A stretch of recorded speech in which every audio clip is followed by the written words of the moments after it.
HealingYourself.Life provides information for awareness, educational, and support purposes only and does not diagnose or prescribe treatment for any medical condition.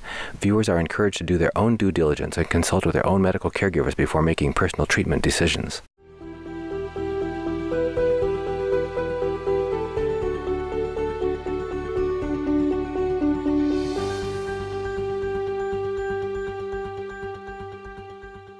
Welcome back to HealingYourself.Life. We are back with our off-grid Dr. Jay Nielsen MD. He is a 13-year veteran of FDA research. He's been in private practice for 42 years. 42 years. He's carved out a reputation as a pioneer in integrative work as well as affordable healthcare, and he tends to be a bit of a maverick. He's got a Christian mission and survival compound in Haiti, and he's here to talk with us today about thyroid. Why is it so important for health? And we're going to look primarily at hypothyroidism or low thyroid function, and also take a brief look at hyperthyroidism, but really try to uncover what is the cause of this, why is it so important, and what are the healing options that are the best for the individual. Dr. Nielsen, thank you, as always, for joining us here on HealingYourself.Life. Good to be here. So if we could maybe take a first touch at why are we approaching you about thyroidism, hypothyroidism, in a nutshell, what's your exposure to it? And then we can start getting into what are the causes of this? Why does this thing go off the rail sometimes? Well, it's gone off the rail for some very interesting reasons. My father was a pioneer in thyroid management as a family doctor as well, so this is not a new problem. And the interesting fact is the first pharmaceutical manufacturer ever to have a pharmaceutical rep, was Synthroid. And when Synthroid came out, T3 Armour Thyroid had already been on the market since the 1920s.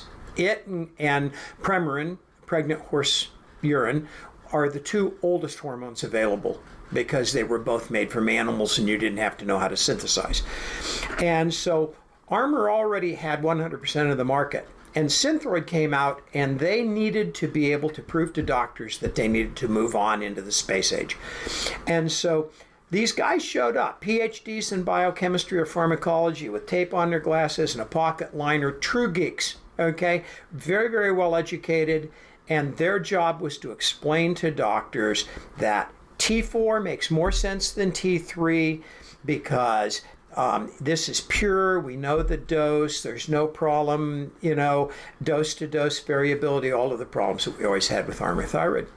And my father sucked that up with everybody else and went out and changed all of his patients in 1963, 1964 over to Synthroid. And half the patients came back and said, I want to go back on my Armour, I felt better. And that resulted in a war. That resulted in Boots Pharmaceutical, Flint, whatever you want to call, as David Crosby said, who are these men and on what street do they live? Those people who changed the names of their companies all went out and started doing beatdowns on docs who didn't write 100% Synthroid. And this went on to be true really throughout almost all of my father's career. He got brought before the state medical board because he refused to stop writing Armour Thyroid.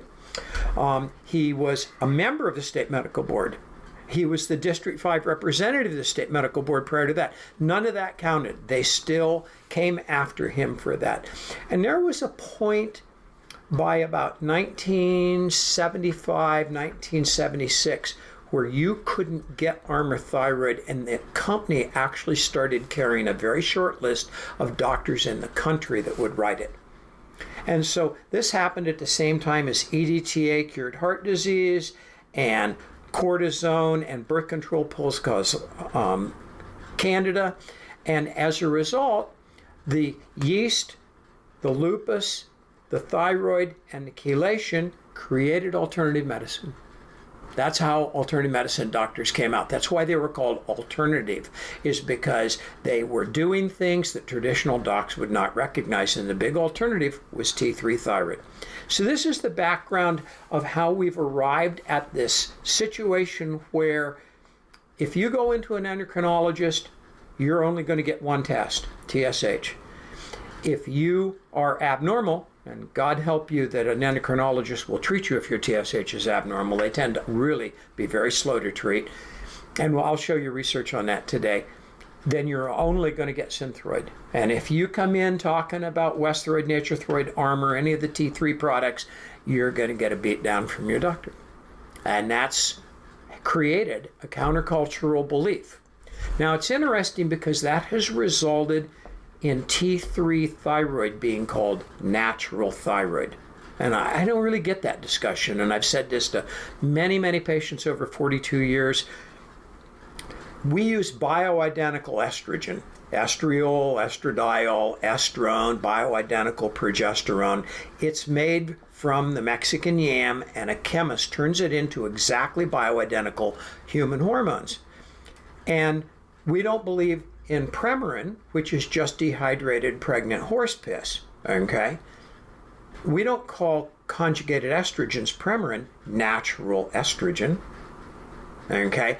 But when we come to this argument, because it's so full of vim and vigor, Synthroid is called synthetic thyroid, Synthroid, even though it's bioidentical. And meanwhile, we call Armor thyroid natural, even though it's made from pig. I don't get it. I don't go in for any of that. I say, if your lab says you need T3, you need T3. If your lab says you need T4, you need T4. I don't get into the politics. I give people what the lab and their clinical response says they should have. I think that's how thyroid should be practiced. I've done it for 40 years, and it's made me good at it. Could you give people a little bit of understanding why the thyroid is so important for the human body and human health? Well, the issue about thyroid is that, as we've talked about in other shows, all hormones are on switches to function. Cortisone's anti-inflammatory, epinephrine is fight or flight, estrogen makes female, testosterone's in both sexes and causes repair, progesterone is anti-cancer, DHEA is anti-cancer and adrenal stabilizing. T3 is the on switch for all function. If you don't own it, you've shut yourself off and you're idling. If you're idling, you're not repairing and you're not detoxifying. That's why you become edematous and your skin peels off and your hair becomes brittle. Nothing is working right. It's very important to realize that the cycle of how this works is that the pituitary makes TRF that then makes TSH from the pituitary that then tells the thyroid to make T4, which goes back out into the blood, back to the thyroid gland, and is converted to T3, where this chart doesn't show that. It goes out to the cell and it turns into the active form, T2. No one talks about T2 because you can't measure T2. You would have to grind, you'd have to do tissue biopsy and grind cells up to find T2. Wow. But T4 has a very limited role in the human body. It wakes up the cortex of the brain. It's a bronchodilator. It's irritating to the heart and causes arrhythmias. And it causes the feedback loop to TSH. Too bad T3 doesn't cause the feedback loop to TSH. We would be healthier for it. But that's just the design, okay? T3 does everything else in the human body, but again, remember, T3 doesn't do anything until it turns into T2. And all that thyroid is the threonine amino acid with 4 iodines. And when that's T4, drop 1, T2, T3, drop 2, T2. And then T2 is reprocessed in the thyroid gland to T3 and T4 and re-released. Okay. Why the thyroid is brought back to the thyroid gland to be processed twice, way past my pay scale. As a result, today we have all of these products for thyroid replacement. These are the big two, Armor and Synthroid. And if you notice, all of the doses mostly can be broken in half to make even other doses, like the 88 over here could be a 44. And so there are lots, the 75 could be a 37.5, okay? And the Armor is also in a variety of doses. What does that tell us? That really tells us that there isn't one size fits all. The endocrinologists believe 50 micrograms fix everything. The average patient who comes into me and says they're doing poorly usually reports they're taking 50 or 75 micrograms of Synthroid alone. Well, if Synthroid is converted to T3 in the thyroid gland, and the thyroid gland isn't working, how's the synthroid going to get converted? If you've had your thyroid gland removed, as I did in 1981 for thyroid cancer, which is one of the reasons I'm interested in thyroid, is I got really terrible care from my doctor, and it motivated me to figure it out myself. You bet. If people who have no thyroid gland never can take Synthroid alone. Mm-hmm. Sure. It won't convert. Right. Say that to an endocrinologist. They don't know that. They just keep giving more and more and more. Well, the T4 will suppress the TSH. It just won't turn into T3. So the vast majority of patients who contact me and say, can you please work on my thyroid? I gave up on my endocrinologist. Will be on T4 Synthroid. They will have a suppressed TSH. And when you do their timed lab, it's going to be below normal, and those people need to be put on T3, called subclinical hypothyroidism or Wilson syndrome. Okay. There are a lot of variables that are going on in that, and the things that here's an article that was in the New England Journal of Medicine, and this guy says a substantial minority of hypothyroid patients on therapy say they do not feel well as they would like to unless they take 50 micrograms more of T4 per day than the dose needed to fix the TSH. Okay? These articles just keep coming. TSH is inadequate for monitoring. TS range is not universally applicable. This is all out of the endocrine literature. Experts suggest that we change the range for TSH. And you go to your endocrinologist or your family doctor, they don't even do thyroid levels. They do pituitary levels. They assume the pituitary gland is working. 20% of people in America today, due to EMF, toxins, etc., have pituitary tumors that are benign. Those pituitaries are not going to correctly report TSH. Meanwhile, our favorite thing to beat up on, bottled water, the styrenes, suppress conversion of TSH. I love this, about once every 2 years in my practice, I have a young girl who comes into my office and she starts her periods, and she's been having her periods for 2 years, and all of a sudden her periods stop. And I go do lab, and she has no estrogen, no progesterone, yet her FSH is not elevated, her T3 and T4 are low, yet her TSH is not elevated, and she has a low DHEA. And I go, do you drink bottled water? Yeah, 20 a day. Yeah, sure. I'm very well hydrated. Right. Okay? And how much do you use a cell phone? And they go, not much. And mom goes, 14 hours a day. And I go, okay, you've got a pituitary problem. Let's get an MRI. And I get an MRI, and the pituitary has no tumors. It's swollen. And I go, found the problem. Get a Bluetooth. Get off the cell phone, no screen usage, only talking, eliminate the bottled water. 14 days later, the period starts. 4 weeks later, I do new lab, all the lab's normal. 4 weeks later, I go back, do a new MRI. It's normal. Hello, I'm seeing one of these every couple years. I'm a family doc. What would happen if an endocrinologist started to integrate that kind of thinking? So this is a toxicology issue. You've described, that's startling, these lifestyle patterns that are so prevalent can influence us in ways that people never, ever have been warned about. Can you remind us what kind of presenting symptoms people notice? You mentioned here her periods were missing. You mentioned before people might have hair breaking or falling out. Are there other typical symptoms that people suspect and they should ask their doctor about thyroid? Very nice little chart, okay? A 50-year-old textbook I used in medical school and just love it, called the Netter series. Weight gain, edema, brittle hair, scaling of skin, slow thought, low temperature, cold, low blood pressure, heavy periods, elevated cholesterol. And low blood You're pressure, shutting down. Low blood pressure could be evidenced by people who feel faint when they stand up, that kind of thing. Yeah. or cold, their fingers are cold all the time. Yep. Primarily the biggest symptom of hypothyroidism is fatigue, especially once you have incorrect therapy, late day fatigue, because now you're getting something in the morning, it's not making it all day.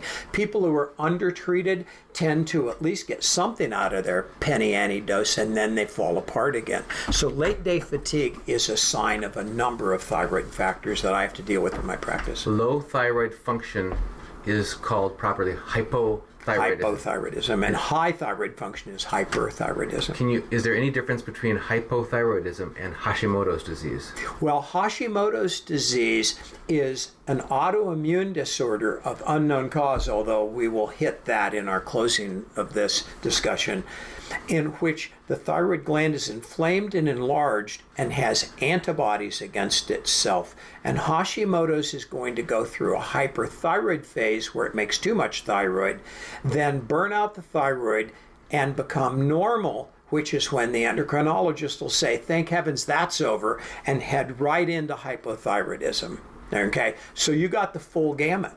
Okay, and the same thing's true of Graves' disease. You're going to burn out your thyroid, and if you don't die from being real hyperthyroid, you're eventually going to lose your thyroid. So many people who are hypothyroid, if you dig into their history, you can find a period of tremor, hot, sweating, weight loss, rapid hair growth, lovely skin. I had a secretary who worked for me who had severe Graves' disease, and she would not treat it because she loved how she felt. She was thin, energetic, and her hair was beautiful, and her skin looked lovely. And I went, you're dying, Sarah. And she said, I don't care, I like this disease. And she went to bed and died one night, 27 years old. Oh my God. Now, hyperthyroidism is just like being on amphetamines. It's just, you feel wonderful.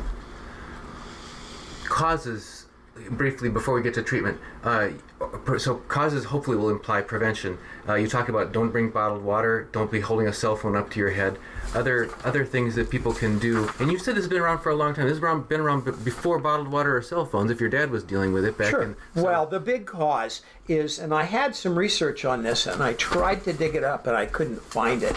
But you've skipped into the end of my thing. Here we go.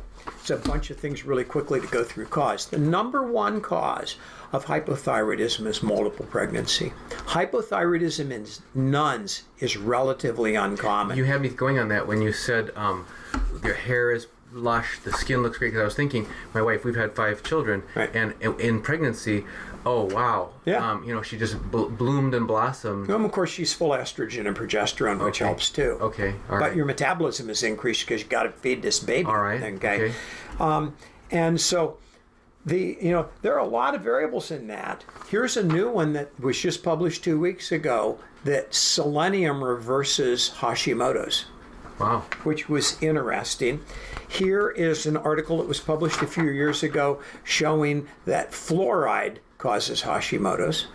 Of course, we're putting that in all of our water. Not to mention tooth rinse that you can buy and do it Right. yourself as well. Here's one, artificial sweeteners cause Hashimoto's.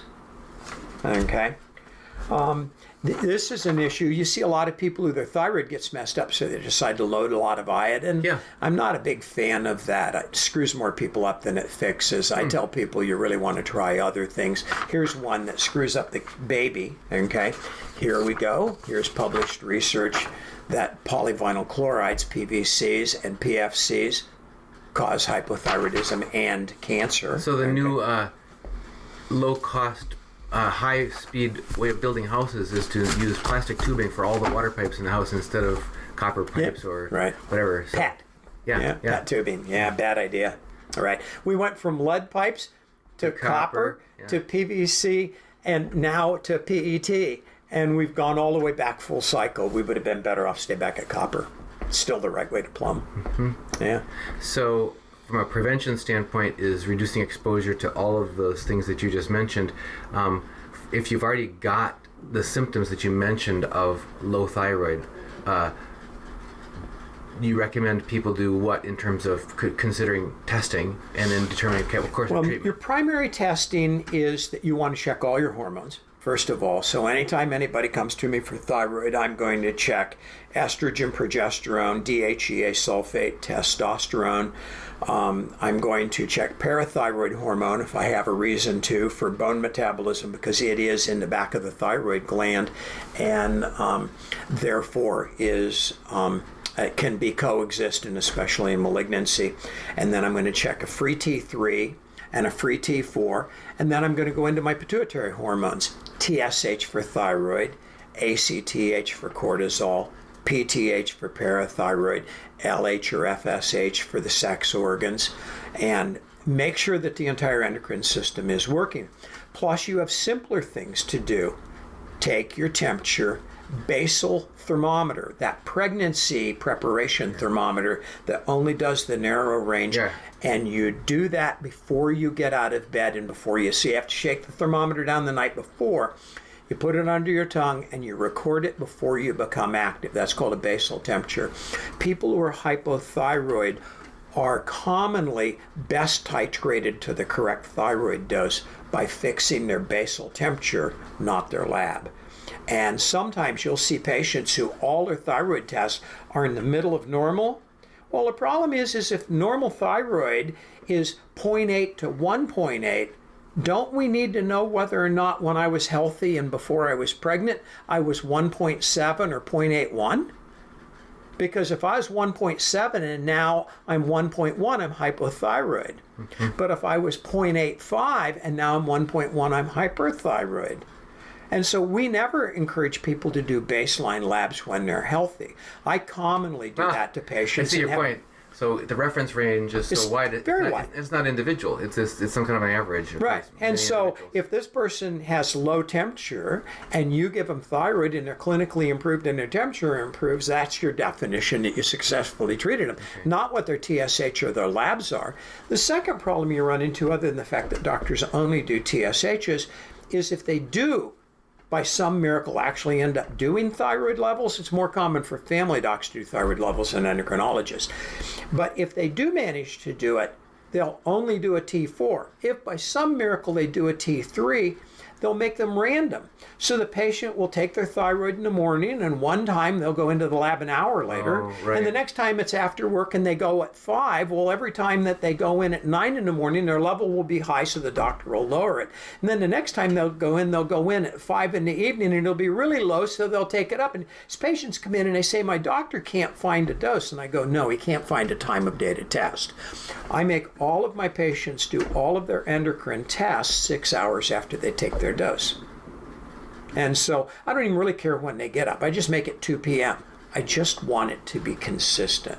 And in doing that, you'd be surprised. My thyroid levels in a patient sometimes will be within 5% of each other over years because I'm not wandering all over. This is what your thyroid levels, T3 and T4, do over one day. Okay? And so endocrinologists say, oh, I'll see you in 6 months. It takes 6 months for my thyroid level to become adjusted? Nah. Family physicians, the American Academy of Family Practice did research. It takes 10 days.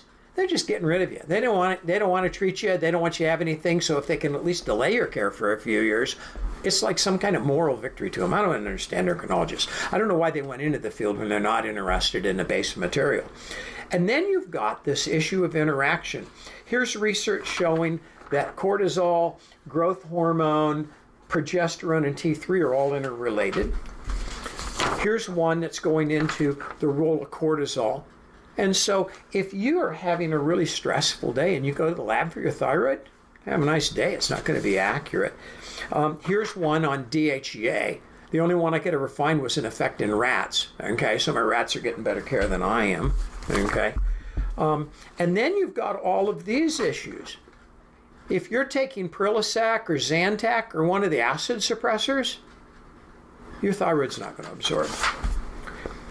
Here's the one about the 10 days versus 6 months. Here's a research that proved that titrating up your thyroid slowly doesn't work. I can fix people's thyroid in 3 or 4 weeks. Sure, I need to go back in 6-8 weeks and do one more lab and make sure that it didn't change. This is the problem. It is estimated by the American Academy of Family Practice that 30% of all women that have had 2 pregnancies are hypothyroid. Tell that to an endocrinologist. It's very familial, the family history of hypothyroidism. Yeah. I tell people that menstrual history, menopause history, hypothyroidism, and gallbladder are the things that are the most inherited. We're all out trying to inherit breast cancer. I don't think it's very heritable. A lot of people come in and they say, I want to get off my thyroid. And I go, so you're on thyroid, and now the thyroid is suppressing your thyroid, so your thyroid is dissolving because you're taking thyroid replacement, and now you want to stop? You know, I agree with this research. You go on thyroid, you're on it for life. It's the reason why I don't start it injudiciously, okay? Then you get into this, where does this take you? Thyroid in either direction, higher or lower, increases your risk of heart disease. But if you fix it, your heart goes back to normal, okay? Here's a study that showed that all causes of mild hypothyroidism increased all causes of mortality in the human body. People die more when their thyroid's in the lower half. There's the one on family history, okay? And there's congestive heart failure, okay?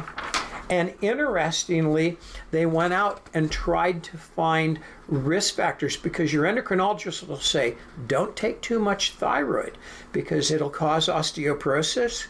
They went out and did research backwards, looking for the causes of osteoporosis, and found out that T3 low caused osteoporosis, which is exactly my experience, okay?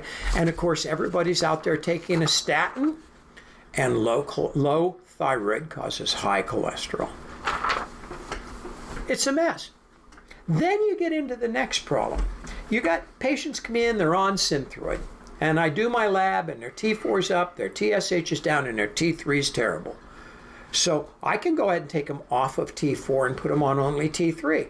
And then I get T3's okay, T4's down, and the TSH is terrible. Probably a third of the time. And so there are people who say, well, I don't want to take T4. It's made by a pharmaceutical manufacturer. I go, oh, you want to take thyroid that's made by a hot dog manufacturer. Okay? Armor. That's where it came from. Okay? I don't care who makes it. It's all generic now. It's all garbage. You're much better off on brand name Synthroid. It's definitely better. Okay? And there's coupons online. You can get it for $10 a month with a coupon, get brand name. I don't care about any of that. I don't do cost of healthcare stuff that much when it comes to a primary. You're going to be really sick if you don't fix this. I say you fix it right. Once we get you fixed, we can try switching over to generic and see if you miss it. But fix it right the first time. Most men pretty much can be fixed with Synthroid. They don't need T3 as often, and they almost never need to take another dose later in the day. But women, probably 40 to 50% of the women in my practice need both T4 and T3, and half of those women, 20%, need to take another half a dose at noon to 1 o'clock, or they won't make it to bedtime. You'll never see an endocrinologist do that. But if you ask patients to journal their fatigue throughout the entire day, okay, you're going to pick these people up, and they'll just flag out and fall apart at 4 o'clock. And in addition to fatigue, does the sensation of being cold is also a symptom they should? All of the symptoms will come back, but most people it's easiest to monitor fatigue because it's the global symptom. Now we have another subset of people. I've done all my work. I got my T3 and T4 fixed, and the patient is doing one of two things. They're not completely fixed on their fatigue, or their TSH is not correcting. Okay? What's going on? Well, remember, we've got that T2 that we can't measure. Right. And so if you go out and take the supplement Thyrostim, okay, which is made by Biotics and can be purchased over the counter, okay, you can buy it online, okay. The rubidium that's in Thyrostim is the trace mineral that expedites the conversion of T4 to T3 and T3 to T2. I took Synthroid and Armor Westhroid is what I take, or Naturethroid. They're all relatively the same. We won't get into that, minor differences.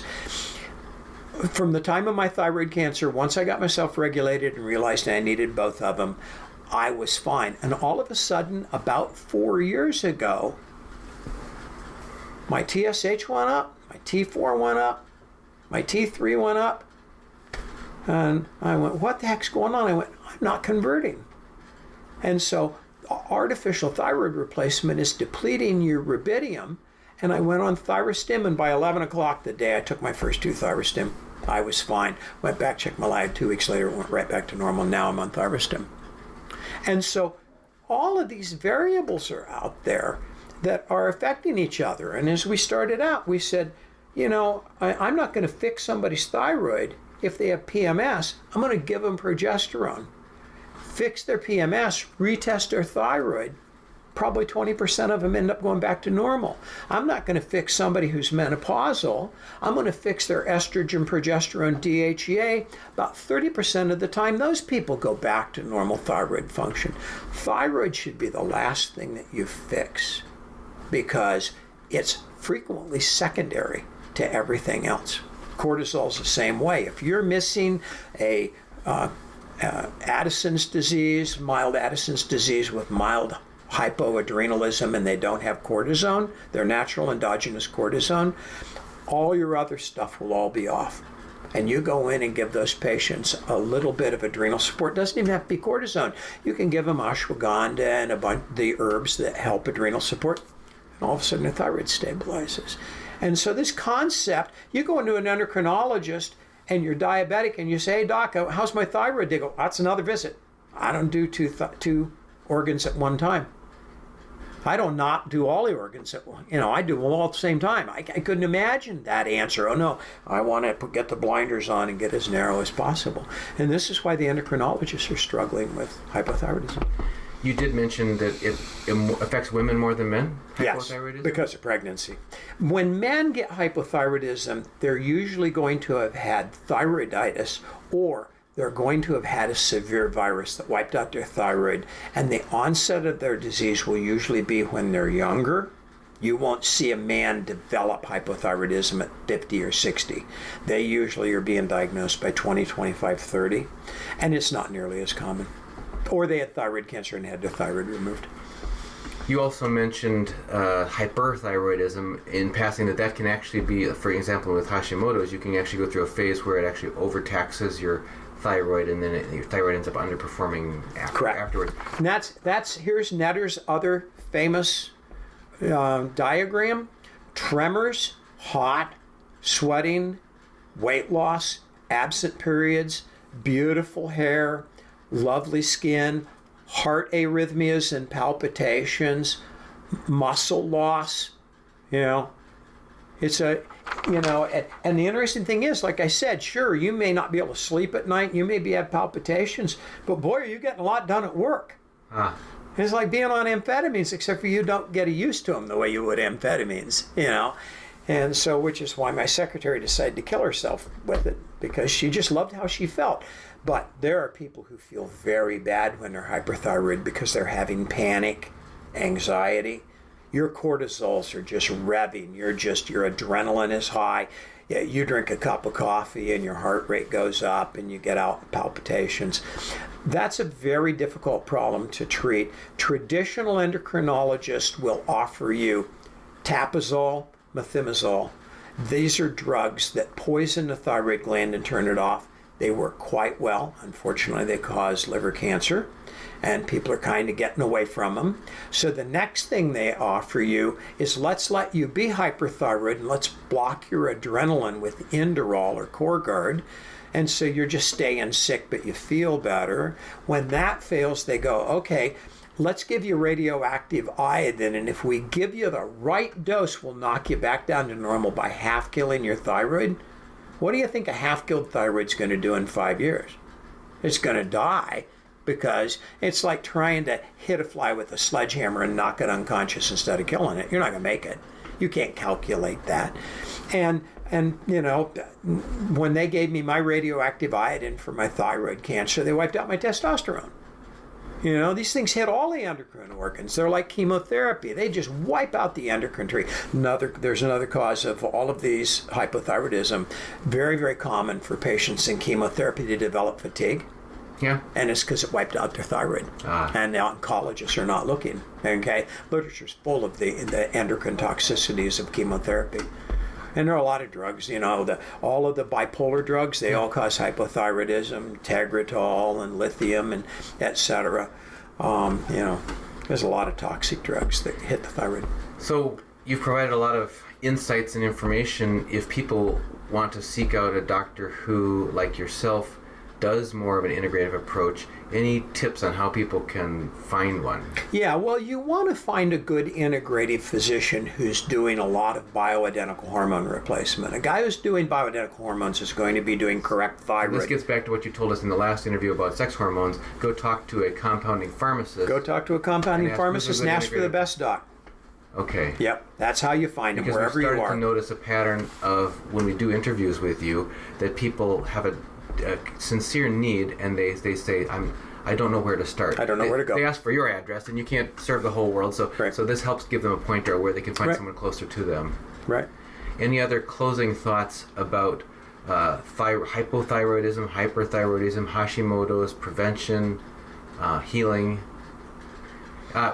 Is healing of Hashimoto's different from just replacing your thyroid levels like this? Well, when you give thyroid to Hashimoto's, once it goes hypothyroid, that will rest the thyroid and make it get smaller. We haven't talked about goiter, enlargement of the thyroid.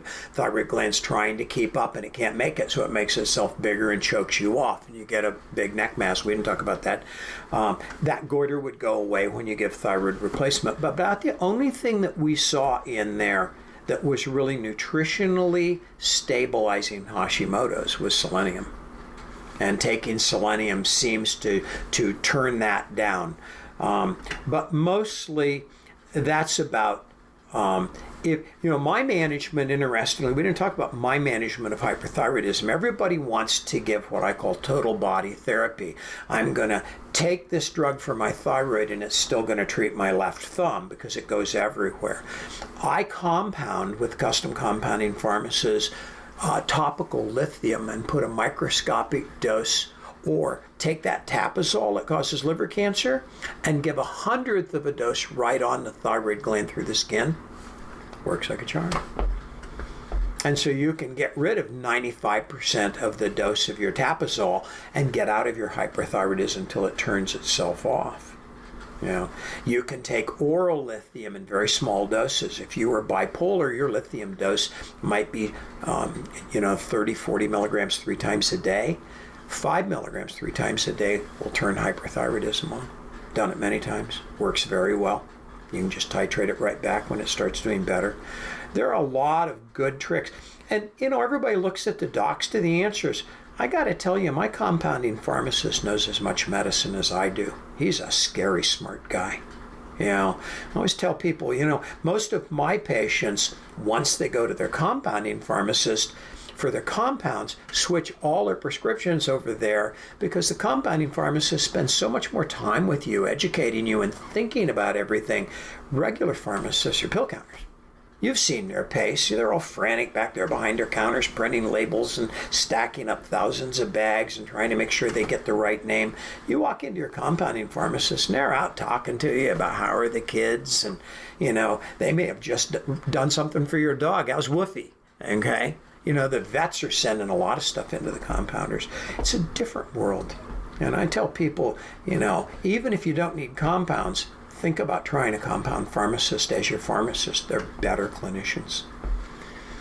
Simplest things we've heard about today are kick the bottled water habit, don't be holding cell phones to your head, and have your lab timed. Have your lab. Yeah, do your lab at the same time of day. Yeah, and do all the labs, T3, T4, TSH, and check your other hormones. If every doctor just learned those 3 things, there'd be a lot better thyroid care in America. A lot of the stuff you've talked about with us is just, at its base, common sense, and can save so much cost and so much heartache on people, rather than chasing after shadows and going through, just unhelpful care that just drags on and drags on. I couldn't tell you how many times in 42 years that I put somebody on thyroid that an endocrinologist said didn't need it, and the patient came back, and then their diet worked and they became non-diabetic, and then their blood pressure came down and they didn't need their blood pressure meds, and you get done and the only thing you're doing is fixing their thyroid, and when they came into you, they were on something for their cholesterol and something for their blood pressure and etc. And, the problem with hypothyroidism is it makes doctors treat a lot of symptoms. And that's just sad. Yeah. As with other things we've talked about, including Lyme and Candida, that can have multi-symptoms and can have you chasing your tail if you're not addressing the root cause. Well, we've been talking with our off-grid doctor, Jay Nielsen, an integrative doctor who practices in Northwest Ohio, and this time about hypo and hyperthyroidism. Dr. Nielsen, thank you as always for joining us here on HealingYourself.Life. It's a pleasure. Thanks for having me.